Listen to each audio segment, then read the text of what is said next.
Good evening, everyone. My name is Zidaan. And I'm Mikail. For most of our lives, coordination was effortless. It felt like a rhythm we both knew. Ever since we were babies, coordination has always come easy to us, whether it was intentional or unintentional. For years, we answered to one name, MikailZidaan. For everyone else, it made things simpler, but for us, it softened the edges for where I end and he begins. We had built a language of observation, a language only we could understand. A nod carried meaning, a glance sparked action. They used to ask us if we could read each other's minds. When they used to say, pick a number between 1 and 10, we had a whole routine rehearsed. First, we'd say 4, then 9. It wasn't telepathy. It was choreography, proof of how much we anticipated each other. To any parents or friends out there watching this and asked us to do this when we were younger, I'm sorry, but yes, it was rehearsed. We tried swapping classes once and no one even noticed. Even as we laughed after it, left a mark. Because identity is easy to mishandle when you treat it like a trick. From the outside, it looked like complete connection. We had perfected we, but we're less practiced at I. There was a term where we kept getting the exact same mark on every test. And not just the score, the same tiny mistakes, the same working. Our teacher looked at our papers, and then at us, and did that slight squint teachers do when their inner detective wakes up. The next test, she split us up. 2 different sides of the room with 2 different versions of the paper. And we would like to apologize to statistics because somehow we still landed up on the exact same mark. We promised her we weren't copying answers, we were copying habits. Same study methods, same notes, same way of thinking. And her verdict was perfect. Okay, not cheating, just very aligned. We had a good laugh after, but it also told us something true. When your thinking sinks that tightly, it's easy to forget where you yourself begin. Which is why the next question hit us so hard. What would you do without each other? It happened at parent-teacher night in our old school. You could hear the low buzz of 100 small conversations in our narrow corridors. The teacher had our files open, stacked on her desk like 2 carbon copies. She smiled at us and said gently, almost like a thought out loud, I'm curious, what would you do without each other? We answered the same way you would if a question didn't belong in your world. I said something like, we're a team, and he said we'd be fine. We thanked the teacher and just moved on. And on the drive home, the question felt completely harmless.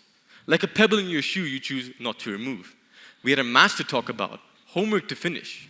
The pebble could wait. Yet, that night, the question came back as a quiet echo in my mind. What would you do without each other? I thought of the small things like who answers first, who picks the playlist, who starts the conversation. I told myself it's no big deal, it's fine. The next day, I wrote a question in my notebook, beginning with I. And it felt wrong. It felt like a piece of writing from someone I almost knew. Also, this isn't only a twin story. The numbers back it up. A 2025 survey done at the Chapman University found that twins score higher on identity disturbance tests than non-twin siblings. Things like, sometimes I don't know who I really am, my self-image changes depending on whom I'm around, and I feel torn between being myself and being part of a unit. Moreover, a 2021 article looked at the Erickson stage, people call identity versus role confusion during adolescence. And it claimed that twins struggle more to form a positive, independent identity of themselves compared to singletons. The good news is that most eventually catch up and become highly self-differentiated adults. What can I say? Adolescence is just turbulent. So when we hit this new school, we were living what the research describes. Different classes, same DNA, and a real test. Could we speak in our own voices? So this begs the retelling of the story of how we overcame these statistics. First day, a new country, unfamiliar people, foreign culture. The teachers handed us our timetables. 2 sheets, same crest, different classrooms, different start times, different teachers for the same subjects. We traced our fingers up and down the columns and realized that none of the rows matched up. We looked at each other, then at the arrows on the wall. left for my class, right for his. And we turned in different directions. In the first day, I caught myself looking for a familiar glance that wasn't there. When the teacher asked me something, I began by saying, "we think," then stopped, heard myself and rewound, and began again by saying, "I think." It didn't feel right. At registration, the teacher said my name. Just my name. Should have been simple, right? Yet, it felt heavier than it should. I felt the pebble again. What would you do without each other? However, this question didn't break our bond. It revealed something we hadn't authored yet. It asked us to write in first person, in a story we still shared. During the first week, everything felt heavier than it should. Picking up my hand, picking a seat, even tying my shoelaces before PE. My body was ahead of my brain, waiting for cues that weren't there. I remember English day 1, the teacher asked a question to the class. I know the answer, but instinct kicks in. I look at the chair next to me, empty. The old routine, send the idea across, get a nod of approval, and then answer, has nowhere to go. So, my thought stalls, someone else raises their hand, and I go quiet. Lunch day 2, 2 of my classmates wave me over. They're mid-sentence, mid-story, finishing each other's sentences. I count the beats to jump in, and I miss them. I realize I'm kind, polite, friendly, but late to every opening. So, by day 3, I'm done feeling like that. I give myself one rule I can actually keep. Answer within 3 seconds. The first test of that rule was science. The teacher calls on me, and before I answer, my brain yells, "Wait!" Make the answer perfect. But I count to 3 and answer anyway.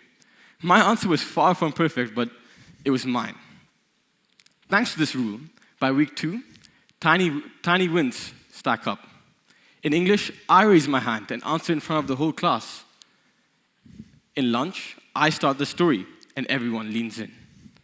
In science, the teacher calls on me, and I answer without any hesitation.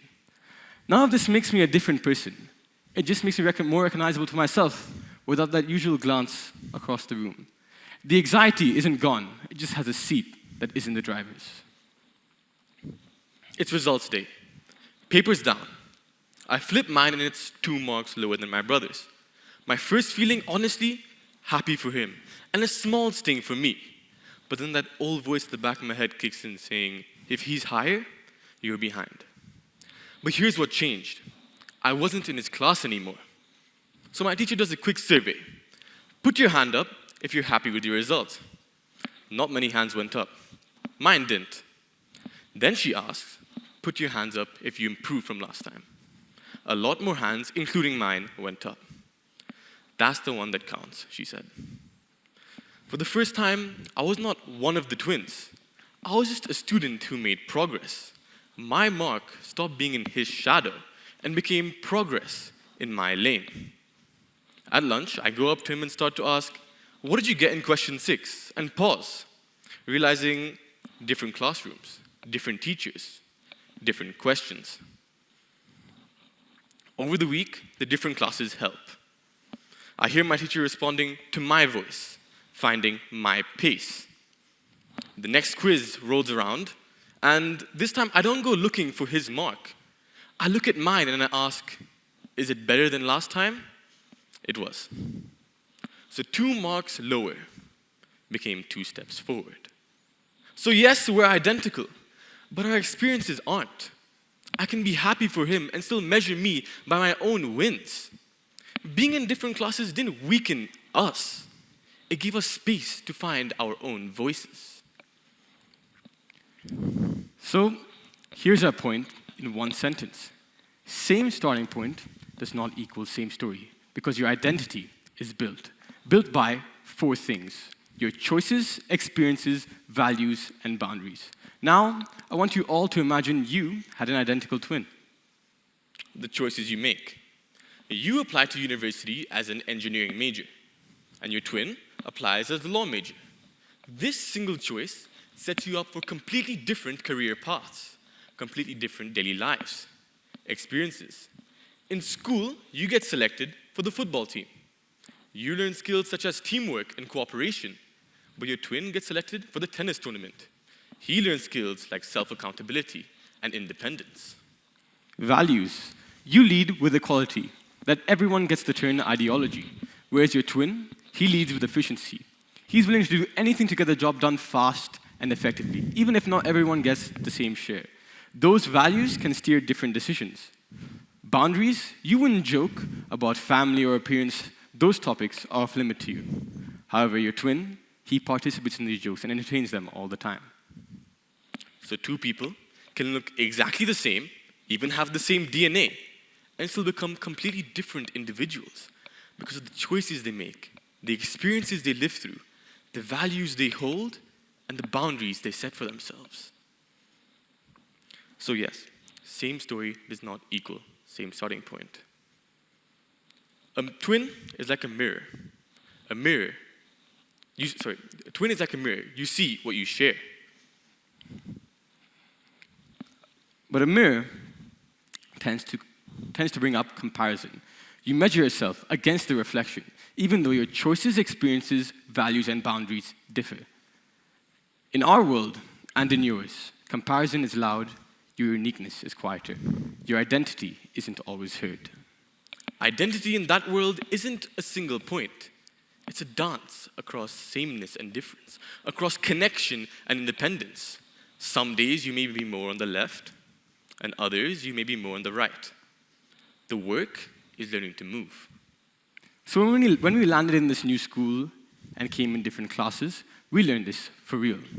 However, that separation didn't break we. It just made space for I. And when your I gets clear, we got stronger because we weren't asking one mirror to write both stories. So quick check for you. If you had an identical twin, what's one choice you still claim as yours? What's one value you'd hold even if no one clapped for it? What's one experience you say defines who you are? And what's one boundary you'd set no matter what? Those four answers are a simple map of your identity, authored, not borrowed. If you write them down later, you'll realize they don't depend on a mirror, they depend on you. And you don't need a twin to do this. Any close bond, like a teammate, best friend, can blur edges. The fix isn't to choose distance or closeness, it's to choose clarity inside closeness. So the lesson from this thought experiment is the same lesson from our hallway. Same starting point does not equal same story. The biggest shift from coming to the school wasn't just different classes. It was the way this school runs. It pushed us to grow apart, and weirdly, that made us value each other even more. When teachers said Zidaan and Mikail, and not the twins or MikailZidaan, it allowed us to speak for ourselves. It sounds tiny, but it made us show up as two different people and not a set. Separate feedbacks and checks. Comments like, keep this, fix that. Parent-teacher meetings were booked individually. Reports came through separate portals. For the first time, progress felt personal. Timetables that don't match, lessons with different starting times, assessment on different days. That forced us to plan, where do our paths cross? We had to set intentional meetups, 5 minutes at the end of the break, and a quick check before lunch. A diverse environment that teaches you how to interact with people from all over the world. Group projects weren't just simply divide and present. They were to learn how the other person thinks. You pick up small things like how to say names correctly. Listen before you jump in. This changed not just what I say, but how I speak altogether. For me, the diversity here meant whole new playbooks. Different backgrounds allow for different problem-solving strategies.